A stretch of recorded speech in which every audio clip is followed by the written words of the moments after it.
Tallinna tänavakunst on viimase 5 aasta jooksul palju täiendust saanud.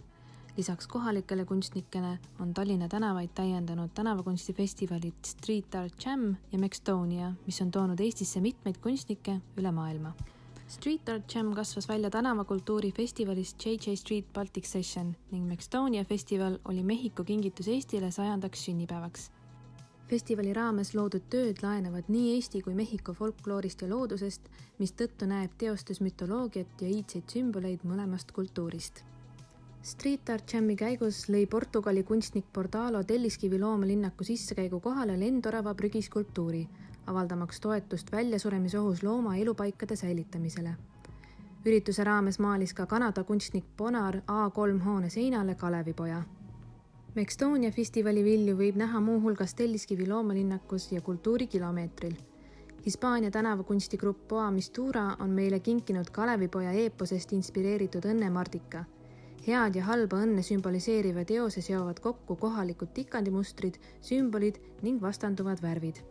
Kultuurikilomeetril laiub Mehhiko ja Eesti kunstnike ühiselt loodud muinasjutuline Taies, mis kujutab Abril Beguerose värvilisi metsloomi, Eesti kunstnikepaari Vahu Ragara ja Helena Hanni Vabaduse tantsu ning Mehhiko kunstnikepaar Galaditose Koitu ja Hämariku.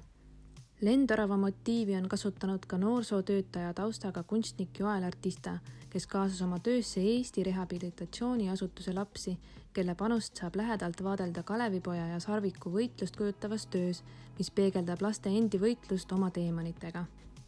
Eesti kunstniku Edvard von Lõnguse teos Surmatants Endliga pääses napilt lammutamisest. Esmakordselt Eesti tänavakunsti ajaloos lõigati teos säilitamise eesmärgil seinast välja ning tõsteti mujale. Lendava taldriku restorani seinal kujutatud naine põhineb reaalsel Eesti naisel, keda prantsuse kunstnik Hopare kalamajas jalutades silmas ning pildistada palus. Eesti kunstniku Sänki hirvi ja muid seinamaalinguid võib kohata nii tänaval kui kaubanduskeskustes ja kontori ooteruumis, aga ka Lõuna-Eesti kortermajadel navitrolla piltidena. Mitmed grafitikunstnikud on loonud grupeeringuid ning teevad koostööd. Siin on Läti päritolu Kivi ja Venemaalt Brjanskist pärit grupi Tad Crew koostööna loodud projekt ning Eesti grupi EKS Crew looming. Kuigi mitmed silmapaistvad teosed Tallinnas asuvad Telliskivi loomalinnaku ümbruses, võib andekate kunstnike töid leida igast linnaosast. Loodetavasti täieneb Tallinna tänavakunstigalerii edaspidigi, muutes meid ümbritseva linnakeskkonna värvikamaks.